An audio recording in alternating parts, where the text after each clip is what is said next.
Howdy Kiddos, welcome back to our Playdate. My name is AOK, I'm going to be your host today. Today we take a look at Mortal Kombat 10, or Mortal Kombat X if you don't trust Roman numerals. Well, I only trust the American ones.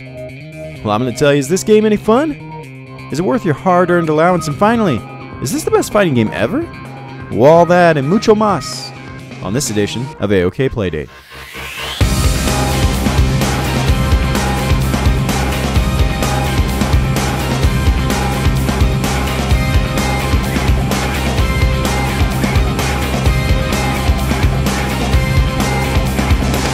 I suck at fighting games. I'm god-awful. Sure, I can beat up on a medium difficulty computer opponent, but the few times I got to actually play multiplayer in this game, I got whooped pretty bad. Like, flawless victory bad. Even though this game beat my ass 10 ways from Sunday, I never got frustrated or gave up. I find games that motivate you to get better are the best games around, and this game did that on the level of a Dark Souls. No, I'm not comparing the two in terms of difficulty, because we obviously know who the winner would be. But the skill jump, for me at least, between medium and hard was jaw-dropping. I'd go into fights on medium and the computer would do some really boneheaded things, such as run into my uppercuts, not block when I did my X-ray moves. It became laughable at times and made me feel like I was being gifted a win, like the game knew how unbelievably terrible I was at fighting games or something. Then I would switch it to hard difficulty and find an exhilarating challenge that had me hooked. There's no sweet spot between the two, however, but if you are competent at fighting games, I'd start on hard for any sort of challenge.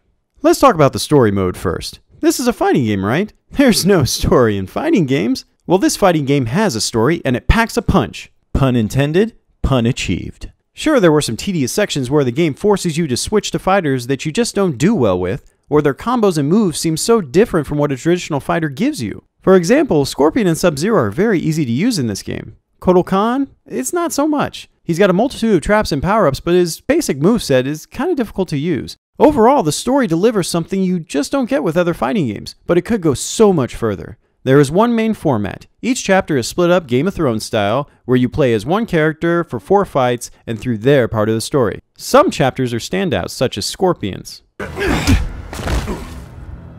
My name is Hanzo Hasashi! Okay. Calm it down, man. Jeez. Take a Xanax or something, for Christ's sake.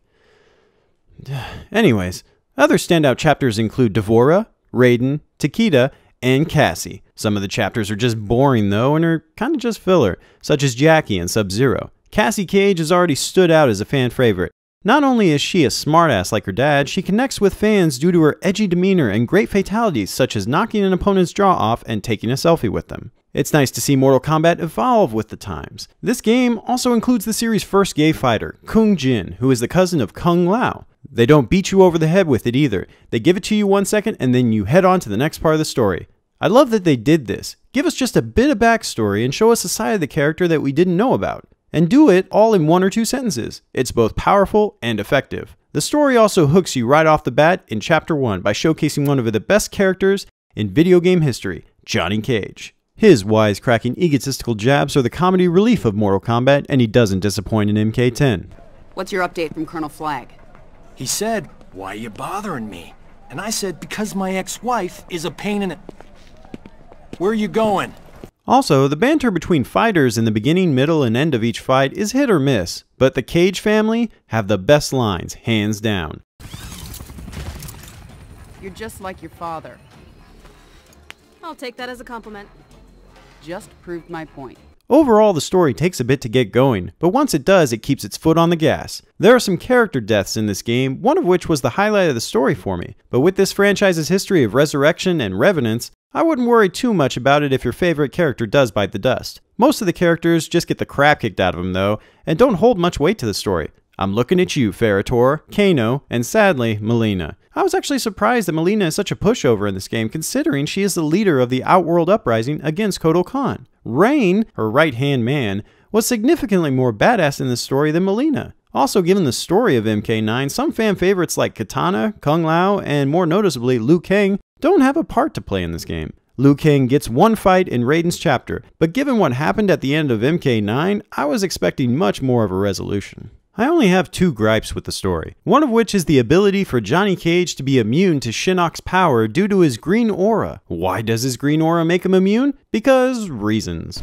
I'm not sure what just happened to me, And my second gripe is something I would like to warn you about in advance. Catch up on the story of MK9. It resets so many things that I was not aware of. They pulled an X-Men Days of Future Past and basically reset the entire timeline. So before you pick this game up, I advise brushing up on that story, just so you know the names and events they talk about so they don't go over your head. There's a small introduction of MK9's story at the beginning of MK10, but MK9 was such a huge story that a 2-minute long summary won't really cover it all. In the end, the story isn't groundbreaking, but it moves along at a brisk enough pace that you'll want to play it at least once, if not for all the coins each fight rewards you, so you can spend them in the crypt as well. Since I brought it up, let's talk about the crypt. The crypt is a first-person stroll through a graveyard during a light snowstorm at night. This area is ominous and creepy, just how Mortal Kombat likes it. The only light sources to show you the way are scattered torches and a pale moonlight. There are creatures that will attack you, doors that will block your access until you discover the means to unlock them, and massive tombs that hold both important and cosmetic upgrades. There is no guarantee of what you will get, so you might just spend 8,000 coins on something 1 second only to curse Ed Boon the next. Life can be cruel, but don't you worry.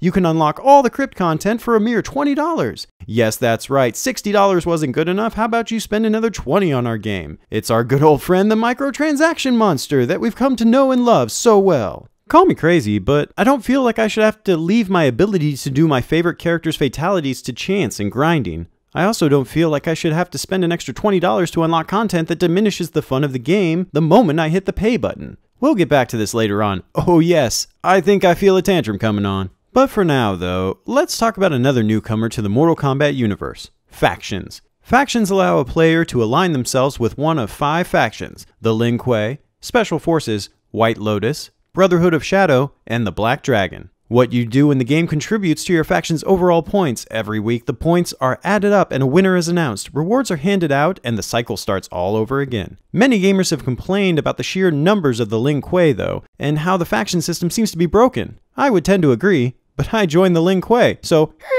more dedicated players than I are intrigued by the faction system, but for my gameplay experience personally, it became rather forgettable quickly. There are some fun notions of the faction system such as faction kills, invasion bosses, and invasion towers, but once I did them once, I didn't feel the need to do them again. Mortal Kombat brings back towers as well in a multitude of flavors: Classic, Test Your Luck, Test Your Might, Endless, and Survivor. Classic lets you battle 10 opponents at any difficulty of your choosing. Survivor is wicked and carries your health from your last match over to your next. You can also obtain bonus health by completing certain actions after the fight though. Endless pits you against as many opponents as you can defeat before your first loss. Test Your Luck was the most fun in my opinion because it gives both you and your opponent varying handicaps and power-ups that you must overcome or use to defeat your opponent. One of the modifiers is increased movement speed. Another modifier places portals in the ground that cause you to fall through the floor and plummet from the sky. You can also get random lightning blasts from the sky, decreased match times, poisoning that slowly ticks away at your health, as well as many other diabolical obstacles and advantages.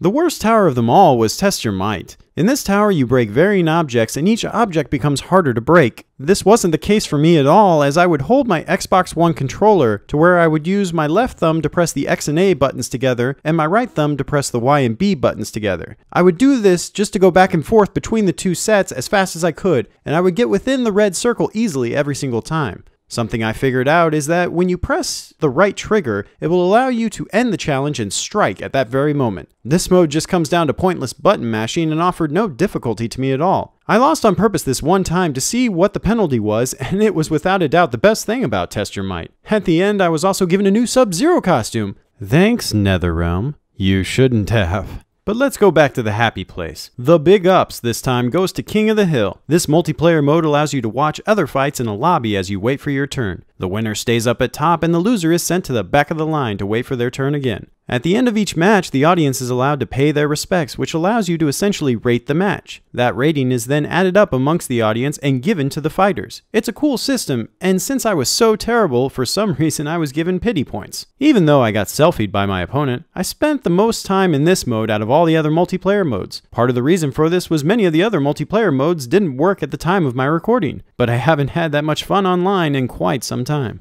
Another great part to this game are the graphics. It wasn't too long ago that I built a new PC with the latest and the greatest components I could find, but these graphics are ridiculous in engine. The lighting, the sweat, the blood, the environments, the character motions and expressions, everything in this game is gorgeous. I do have a problem with the game's frame rate though. The game reduces the frame rate to 30 or so when I have introductions, X-rays, and fatalities. Out of the forum posts I've seen discussing the matter, it seems I'm not alone. On the fatalities and X-rays, it isn't too bad, but every single time I enter a fight and the cutscene kicks on, there's a jarring stutter that detracts from the beauty of the game. This is another small gripe. I'm actually not a graphics whore, but when my game slows down every time I walk into a fight, I find it to be an annoying oversight, or a stupid design choice. I also remember reading somewhere where Ed Boon said he wanted these moments to feel more cinematic. Let's go back and ask Peter Jackson what happened when he messed with the frame rate in the Hobbit trilogy. But it's that time. Oh yes, the time where I get to vent and throw my tantrum.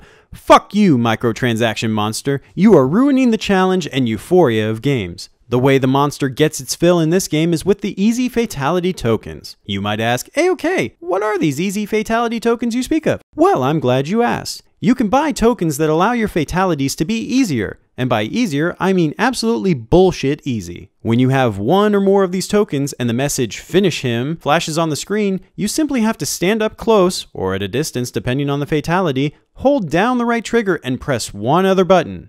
During the days of my youth, fatalities meant something. They had a prestige to them, a confidence of skill that you could humiliate your opponent and look badass doing it at the same time. You would not just press one button, but actually a succession of buttons, get the darkened screen, and just sit back and let the good times roll. Now what? You press one button while holding another down and that gives you a sense of accomplishment? Mortal Kombat has always been a fan-friendly game. I always saw Ed Boon as a person who would stand up and listen to what the fans asked for and then he would deliver it. However, I will admit that I was hoping for Mortal Kombat to stay unspoiled, that they would rise above the times and go against the norm nowadays by not letting greed affect gameplay. Boy, was I wrong. Don't feel bad for me though. I'm not upset about microtransactions. I simply don't buy them because I want to earn my pride. I want to press 5 buttons in the right order at the right moment and unleash a vortex of blood and destruction in my wake. This greed doesn't ruin the game by any stretch of the imagination, and any person who says it does needs a Johnny Cage-sized uppercut to the testicles. But does it not diminish your nostalgia a bit? We all had great times with the old games in the arcade, on the SNES, Genesis, and later systems. Achievements are so much more than just a digital title. Fatalities were the achievements. They were the pinnacle that every fighting game aspired to reach during that time period. Killer Instinct and Virtua Fighter knew who ran the show because of fatalities. The only game that would challenge Street Fighter II's rule was Mortal Kombat, and there were so many knockoffs that never saw a sequel just trying to mimic the magic that Mortal Kombat and its fatality system had achieved. You already dicked people over that didn't pre-order the game out of playing as one of the most legendary characters ever known in Mortal Kombat history in Goro, which is my Debbie Downer of the game, by the way. But you've taken an unexpected turn that might net you more profit now, but it diminishes the legacy you built all those years ago. I'm not even going to get into the PC launch disaster and the cluster that turned out to be. For what I hear, the apology that they are going to be giving away to those PC players is a mediocre amount of coins for their screw-ups when the game wasn't even available to play for the first damn day. That's bullshit, and shows how your business model and attitude have changed in regards to your customers, aka the very people that helped create you. Remember, appreciation diminishes with every dollar earned. One last negative that I wish to address is the noticeably absent friendships, babalities, and animalities. In this game, they give you fatalities. Then they give you brutalities, which are essentially another variation of fatalities. And then they give you faction kills, which are similar to brutalities and are awarded through your faction performance. The abundance of ways to kill your opponent in this game is impressive, but in the end, that's all you can do, is kill. With friendships or babalities, it gives you an option of mercy, and also an ability to have a lighthearted side to the entire fight. You don't have to have one without the other. I just wish they would have implemented a non-lethal, humorous way of dispatching your foe. With MK9, Ed Boon had tweeted that certain finishers were cut due to time constraints. I'm assuming that the same held true with friendships, babalities, and animalities with this game. I wouldn't be surprised with their new business model they've adopted if they don't put it in as paid DLC at a later date. But let's flip that frown upside down though, because as I mentioned, the sheer amount of ways to kill your opponent in this game are mind-boggling, and they take your fighting skills to new heights. Each character has not only 2 fatalities, but a slew of brutalities as well. Faction kills are fine in theory, but they don't really add much to the game and are just more of a selling point to the forced faction system. The only problem with brutalities is that I found many of them to be similar. There's only so much head smashing, decapitation, and cutting off your enemy's legs at the knee before it all grows stale. Another drawback with having so many brutalities is that you run into the problem of some of the brutalities being better than that character's actual fatalities, which I don't personally think should ever happen. I would rather them cut out brutalities and just give each character 2 more fatalities, because in the end they're basically the same thing, minus the catchy fatality success audio. But sadly, all of our playdates must always come to an end. So what did we learn? Let's recap. On the upside we have the story, the graphics, the fatalities, and the crypt, with the big ups being King of the Hill. On the downside though, we have jarring frame rate dips, the test your mic tower, all killing all the time, and pre-order paywall Goro playing our Debbie Downer. In the end, was this game fun? Should you spend your hard-earned allowance on it? I'll answer both with a resounding hell yeah. Although the story isn't as long as MK9's, and even with the microtransaction monster looming heavily in this game, it is an amazing game that is a great time no matter if you're playing by yourself or with friends. Buyer beware that $60 will not get you a complete game though, so if you're unsure of the price point, definitely rent it or wait for a digital sale. For the coup de grace, I ask, is this the best fighting game ever? No, but it doesn't have to be. I'm partial to nostalgia, so fighters like Mortal Kombat 2 and Street Fighter 2 will always have a special place in my heart. The Marvel vs. Capcom series in my book still holds the title, but make no mistake, nobody does what Mortal Kombat does. But keep in mind, these are just my opinions. Feel free to drop the mic in the comments below and tell me what your favorite fighting game is. If you like to press red buttons while muttering the phrase, "What does this do?" then hit that subscribe button below. Leave me a thumbs up if you like me, leave me a thumbs down if you did not, it's okay, I can take the criticism. The only thing I want to let you know is thank you for spending part of your day with me. I truly appreciate the support, and I'll see you next time on AOK Playdate.